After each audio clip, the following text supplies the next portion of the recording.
Okay, so pag-aralan pa rin natin yung tungkol sa church. At yung review tayo muna sandali. What is the word church? Where did it come from?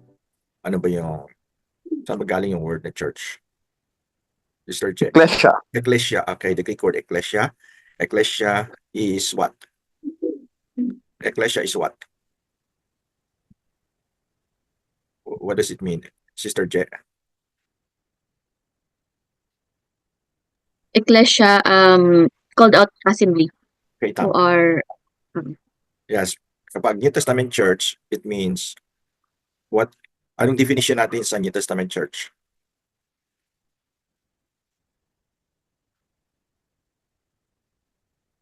So the Greek word ecclesia, it means a called out assembly. Ngayon, yung Congregation.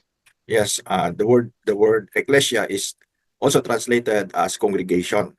So pag sinasabing New Testament church, it refers to the to the church that Jesus built or in the New Testament time. So pag sinasabing New Testament church, it is a called out assembly of scripturally baptized believers covenanted together for worship and to execute the Great Commission. So isa-isahin natin ano. It is a called out assembly of saved and baptized believers covenanted together for worship and to execute the Great Commission. And it has the right lineage to the church that Jesus built. Now, bakit saved? It is a called out assembly of saved. Kasi naniniwala tayo na ang church is an association of believers.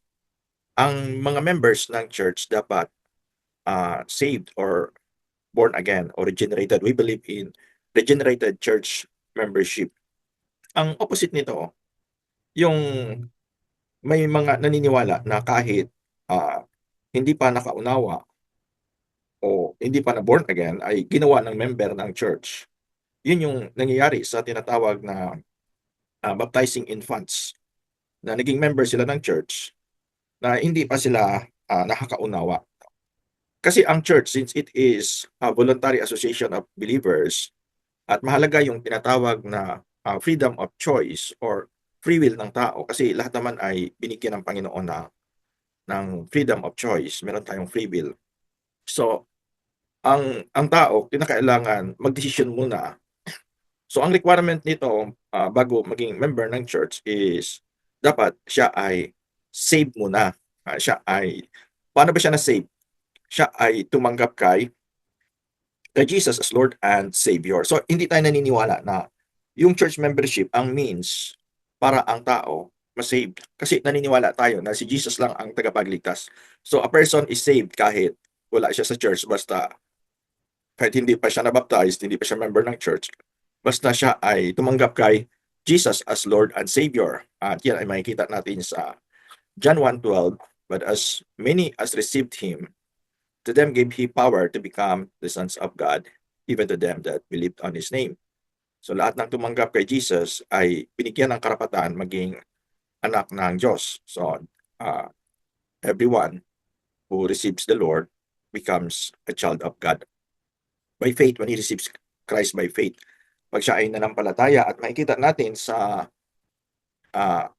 Galatians chapter 3 verse 26. Pakibasa daw si Sister Je.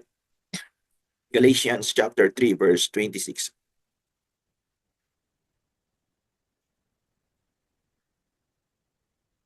Galatians 3:26.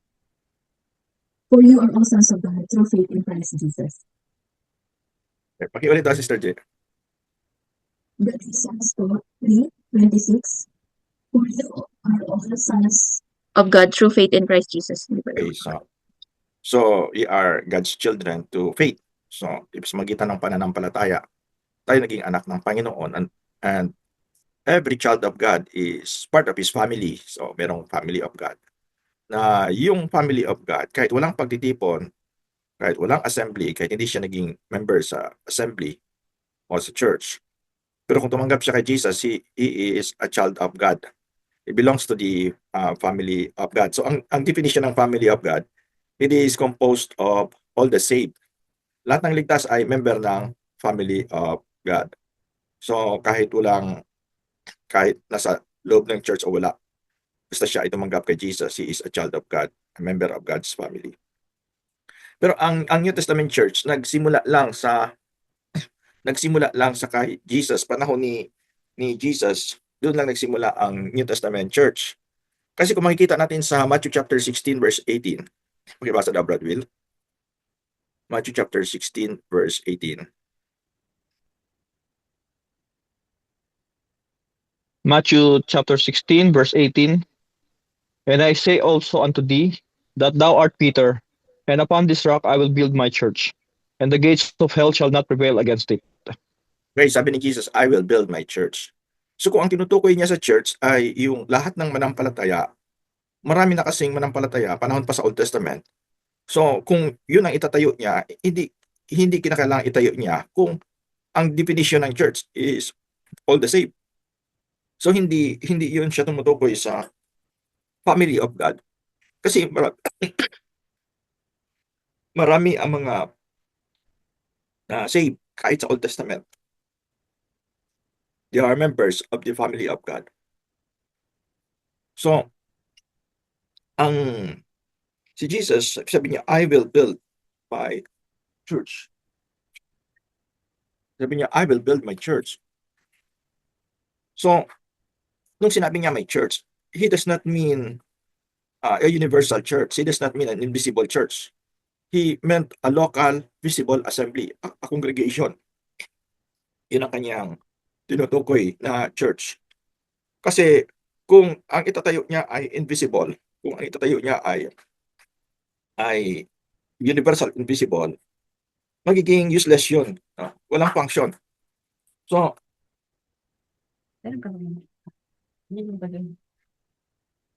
ang function ng church, so we learned na may purpose ang church. So, una, yung para magkaroon ng fellowship among the believers. Yan makikita natin sa Hebrews chapter 10, verse 25. Hebrews chapter 10, verse 25, sabi nga, not forsaking the assembling of ourselves together, as the manner of some is, but exhorting one another, and so much the more, as you see the day approaching. So, yun ang purpose ng church. For believers to grow, para mag-grow.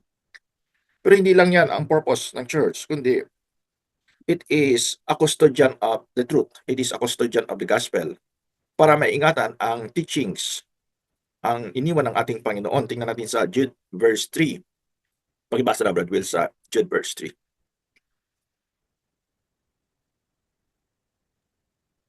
Jude verse 3. Beloved, when I gave all diligence to write unto you of the common salvation, it was needful for me to write unto you, and exhort you that ye should earnestly contend for the faith which was once delivered unto the saints. Okay, verse 4, continue. For there are certain men crept in unawares, who were before of old ordained to this condemnation, ungodly men, turning the grace of our God into lasciviousness, and denying the only Lord God and our Lord Jesus Christ. Okay, anticipated na rin na pag-alis ni Jesus at pag-alis ng mga apostoles, pag sila ay mamatay na, marami ang mag-infiltrate, magkatid ng mga false teachings sa loob ng church. So, na-anticipate na rin na magkakaroon ng departure from the faith. In fact, dito sa 2 Peter chapter 2 verse 1. 2 Peter chapter 2 verse 1. Sige na, Sister Je. 2 Peter chapter 2 verse 1, but there were false prophets also among the people, even as there shall be false teachers among you, who privily shall bring in the damnable heresies, even denying the Lord that brought them, and bring upon themselves swift destruction. Kaya itong mga heresies, ito ay mga teachings na hindi according to the Bible. Hindi ayon sa teaching ng Bible. Ito yung mga heresies. Mga heretic doctrines. Ito yung mga teaching na gawa-gawa lang ng tao na which is naging sanhi ng departure of the faith. So panahon pa lang nila, binanggit na dito na na meron ng mga nag-infiltrate, no? But there were false prophets also among the people, even as there shall be false teachers among you, who privily shall bring in damnable heresies, even denying the Lord that brought them, and bring upon themselves swift destruction. At sabi sa verse 2, and many shall follow their pernicious ways, by reason of whom the way of truth shall be evil spoken of. And in verse 3, and through covetousness shall they with vain words make merchandise of you, whose judgment now of a long time lingereth not, and their damnation slumbereth not. Now, ito'y prophecy din na maraming susunod sa kanila, sa kanilang mga heresies. At in fact, sabi nga dito, through covetousness shall they with vain words make merchandise of you. So darating ang panahon na pati kaligtasan meron ng bayad. Pati yung pagsunod sa Panginoon, meron ng bayad. Ito'y nangyari later on na nagkaroon ng mga wrong teaching na tulad sa wrong teaching about salvation, wrong teaching about baptism. So eventually, nag-penetrate yun sa church at eventually nagkaroon ng bayad yun. Nagkaroon yun ng bayad. So makita natin dito sa 1 Timothy chapter 4. 1 Timothy chapter 4, ito yung na-prophesy din. 1 to 4. Sige daw, Brother Will. Now the Spirit speaketh expressly, that in the latter time some shall depart from the faith, giving heed to seducing spirits and the doctrines of devils, speaking lies in hypocrisy, having their conscience seared with a hot iron, forbidding to marry, and commanding to abstain from meats, which God hath created to be received with thanksgiving of them which believe and know the truth. Okay, For every creature of God is Sige, continue. For every creature of God is good and nothing to be refused, if it is be received with thanksgiving. Ito yung sagot sa katanungan, bakit napakadami ng mga churches, iba't ibang klase mga churches, iba't ibang klase mga doctrines. Ito yung sagot sa katanungan kung bakit isa lang naman ang klase ng church na itinayo ni Jesus Christ. Sabi niya, I will build my church. Bakit nagkaroon ng napakadaming iba't ibang klaseng mga churches, iba't ibang klaseng mga doctrines? So, noon kasi isa lang ang church, isang klase lang ang church na itinayo ni Jesus Christ. Pero na-prophesy din kasi dito that in the latter times, ibig sabihin ng latter, yung sa huli banda, no? Some shall depart from the faith. May mga ilan na iiwan nila ang pananampalataya. Now, itong faith dito, ang pagkabanggit dito, the faith, it refers to tinatawag na teachings, body of beliefs. Kasi ang word na faith, ginamit ito sa apat na kahulugan, apat na klase. Merong 4 kinds of faith. Yung una, ginamit yung faith sa merong intellectual faith o mere belief. Na the devil also believes and trembles.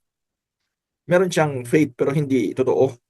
Intellectual faith lang. So yun ay mere knowledge.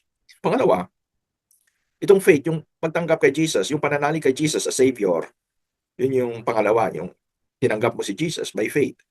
Nanampalataya ka sa Kanya bilang iyong tagapagligtas. So, yan ang sa Ephesians chapter 2, verse 8, for by grace are ye saved through faith. Pangatlo, kung ikaw ay tumanggap na kay Jesus, kailangan mo pa rin mag-exercise ng faith. Ito yung faith in our daily Christian walk. Kailangan natin, hindi naman natin tinatanggap araw-araw si Jesus kasi natanggap mo na si Jesus. Sabi niya, I will never leave you nor forsake you. Pero kailangan natin na mag-grow yung ating faith. Kaya sabi nga ng mga apostoles, Lord, increase our faith. Sa Luke chapter 17. So, ang ating faith ay nag-grow sa magitan ng pag-obey sa Word of God. At sabi nga sa Galatians chapter 3 verse 11, the just shall live by faith. So, we are to live by faith. So, kung na-save na tayo, Christian na tayo, pero kailangan pa rin natin na manalig sa Panginoon sa araw-araw.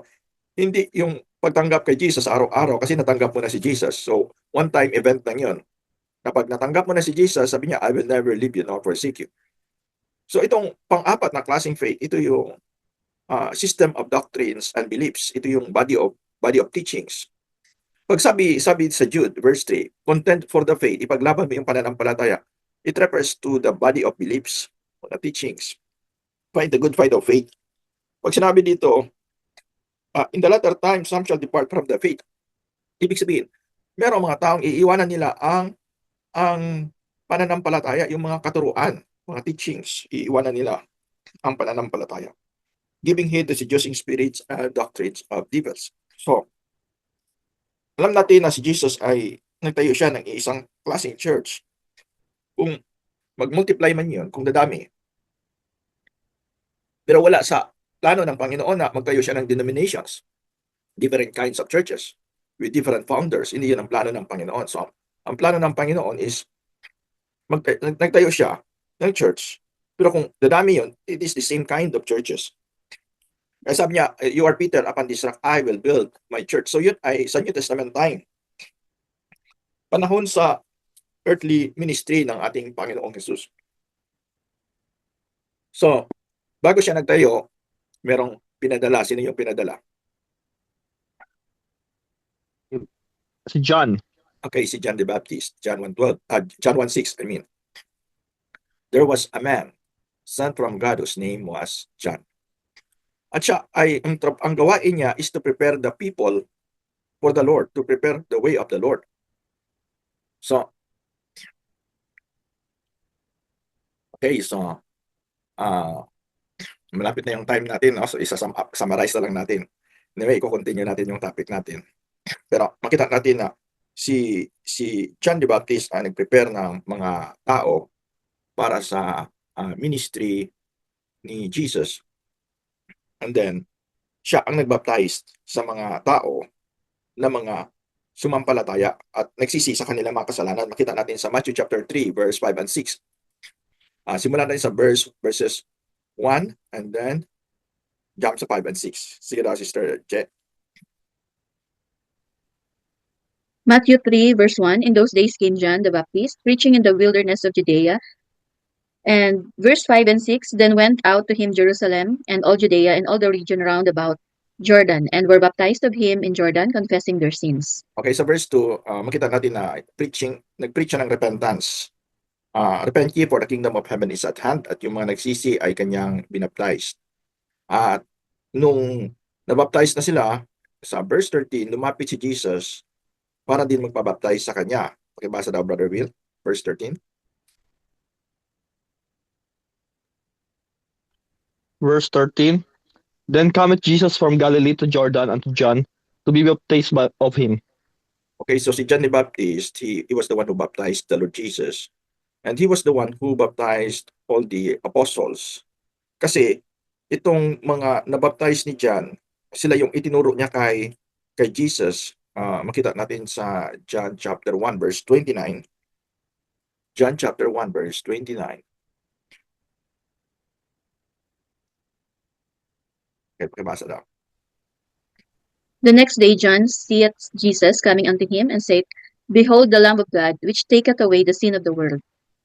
And then, makita natin na itong mga disipulo na nabaptize ni John, ay tinuro niya kay Jesus. So, makita natin sa verse 39 and 40, pakibasa daw.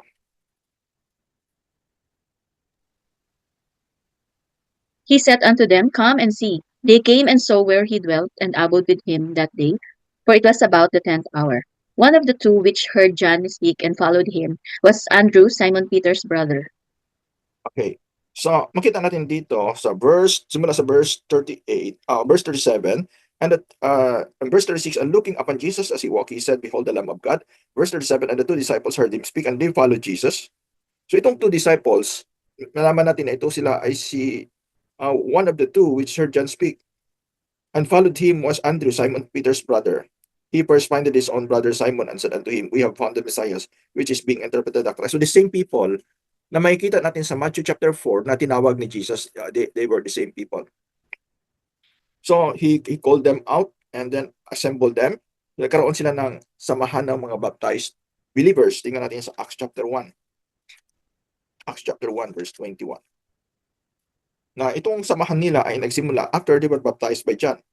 Nung itong background nitong Acts, pumili sila ng kapalit kay Judas Iscariot kasi nag-traitor si Judas Iscariot para maging apostoles. Ito yung requirement nila sa verse 21. Wherefore of these men which have accompanied with us all the time, that the Lord Jesus went in and out among us, beginning from the baptism of John unto that same day, that he was taken up from us, must one be ordained to be a witness with us of his resurrection. So, ibig sabihin na ito yung requirement para mapili bilang apostoles. Ngayon, wala ng apostoles kasi nobody will qualify sa requirement. Pero during that time, ito yung inilagay nila na requirement na dapat kasama nila witness ng resurrection at baptized ni John. Kasi yung samahan nila nagsimula beginning from the baptism of John. So merong relation yung pagbabaptize ni John sa pagsimula ni Jesus sa kanyang church. Si John ang naghanda, si Jesus yung founder. So doon sa shores of Galilee, tinawag ni Jesus itong mga nabaptized. So he called them out and assembled them at nagkaroon na sila ng tinatawag na samahan ng mga baptized believers. So sabi nila, beginning, company with us all the time that the Lord Jesus went in and out among us. So there was already a company of baptized believers. So ito yung New Testament church, yung company of baptized believers. But they were scripturally baptized. Itong scriptural baptism, matawag na scriptural baptism. First of all, kung una sa lahat, yung candidate is already a believer or a saved person. Secondly, matawag na scriptural kung the mode is immersion. Kasi nung si Jesus na baptized, he went up out of the water. That means immersion, because immersion symbolizes Christ's death, burial, and resurrection. And thirdly, ang scriptural baptism, importante yung authority. Kasi si John tinawag ni Jesus na Baptist because he is an authorized baptizer. So, hinanap niya yung, from Galilee to Jordan, hinanap niya yung authorized baptizer. So, kahit malayo yon ay pinuntahan niya. So, importante yung authority. So, merong tatlong bagay para maging scriptural ang baptism. Now, lahat ng mga disciples, they were baptized by an authorized baptizer, which is John. And then, Jesus assembled them as he started and called them out, and he assembled them into a New Testament church. So, ang church is not the building, pero yung assembly of scripturally baptized believers. So yun ang New Testament church. So kung ang definition lang ng word na church from the Greek word ecclesia, it could refer to any kind of assembly. Pero pag sinasabing New Testament church, it refers to a New Testament, a called out assembly of saved and scripturally baptized believers who are covenanted together for the purpose of worship and to execute the Great Commission. And lastly, bago si Jesus umakyat, ay ibinigay niya sa kanyang church yung commission sa Matthew chapter 28 verse 18 to 20. Sabi niya, all authority is given unto me. Go ye therefore and teach all nations, baptizing them in the name of the Father, of the Son, and of the Holy Ghost, teaching them to observe all things whatsoever I have commanded you. And lo, I am with you always, even unto the end of the world. So, doon. So, nasimula ni Jesus yung kanyang church. It is an assembly of baptized believers. So pag sinasabing church, hindi yung universal invisible. There is no such thing as universal invisible. But all the saved belong to the family of God. But the church is an assembly of baptized believers, scripturally baptized believers. Okay, meron ba tayong katanungan? Created all things by your will, seen and unseen. Wala po ako. Wala naman po. Okay, so with request Brother Will to lead us ng closing prayer. Oh Lord, to receive glory, Let's pray. honor, and power. Lord, we thank you again, Lord, sa gabi ito na kapag-aral kami ng inyong salita. Salamat, Lord, sa inyong church na inyong iatag, Lord, upang kami, Lord, ay magkaroon ng fellowship with other believers, Lord. Worthy, oh Lord, you are worthy, oh Lord. All glory belongs to you. We live to worship you.